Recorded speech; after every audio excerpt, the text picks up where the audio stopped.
The Independent Electoral and Boundaries Commission says others have been registered with invalid documents. The agency says the anomalies affect more than 1 million people. IEBC Chairman Wafula Chebukati says because of the implementation of the preliminary audit findings, the Commission will delay certifying the final register for publication.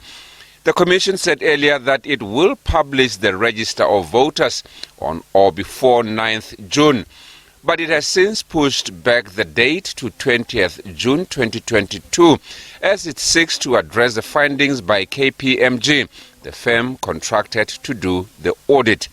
Electoral irregularities in past elections in Kenya have led to deadly violence.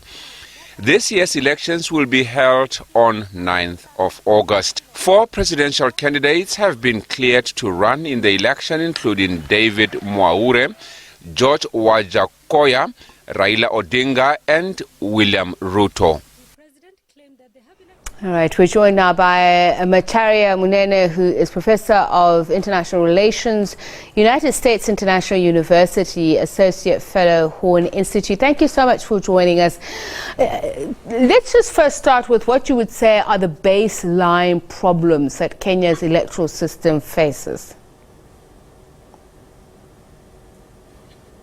The coming election, of course, is attracting a lot of attention, maybe a little more than previous elections, because there are questions that appear not to go with proper answers. And for that reason, whenever a doubt is raised, it also raises some temperatures and worries along the way. So the report that came out, pointing out that there are 250,000 people who are essentially dead, ghost workers, ghost voters, raises a question of why that big number.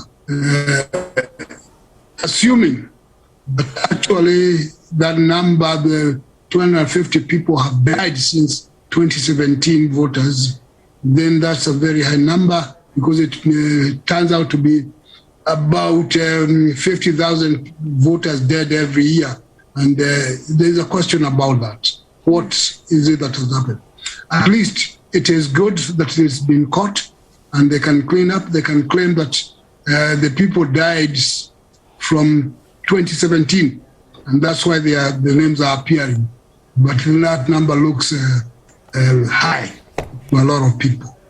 I mean, it is quite a high number, a significant number. The issue of duplication, to your mind, how did that come about? I know that there were lots of reports of saying Kenyan voters were shunning the voters' registration process last year. But the system itself, what is preventing it from being in order?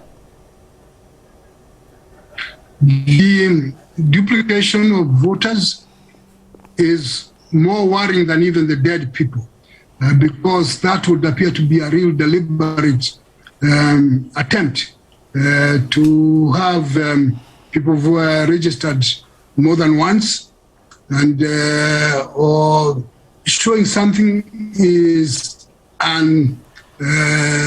untoward. The almost 500,000 people is a very high number to say that it was a mistake or something like that.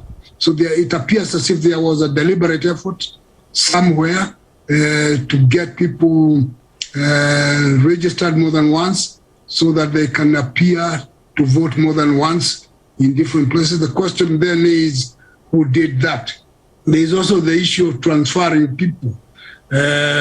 Candidates have that habit of moving people from one place to another to appear as if they're going to increase their voting power by upping up the numbers. That usually happens at the lower level, the constituency and maybe ward level, but not at the presidential level. And because a candidate would want to increase his supposed number by importing voters, that would explain some things. And so it is a point of concern that it happens. Now, the shifting of names from one place to another without the knowledge of the particular voter is sinister in itself. And it appears to have been done repeatedly. And there have been some complaints about some people maybe missing their names where they registered. And if it happens on the voting day, that means that they have been disenfranchised.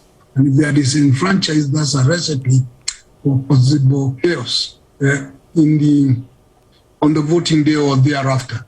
So these are points of concern, not so much about the ghosts, because we can theoretically explain that people have died since then. The number is a bit high.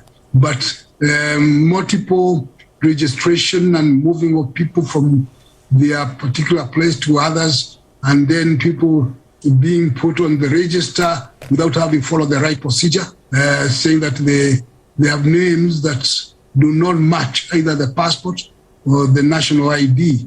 That would mean that there is something sinister going on. And the question is, who did it? And then it needs to be corrected. So we hope that since they have been flagged, then the IEBC will be very busy cleaning up the register so that people do not believe that they are involved in some shady deals. At present, it is kind of tense. I suppose those kind of things come up. I suppose one could say, to their credit, the fact that they've been transparent about some of these irregularities is a good thing. But there have been questions about the integrity of the electoral system itself. Do you share those concerns? Is Kenya ready to meet this moment, given the fact that in the past the belief of impropriety has led to violence that has cost lives? Well, so far the Electoral Commission has not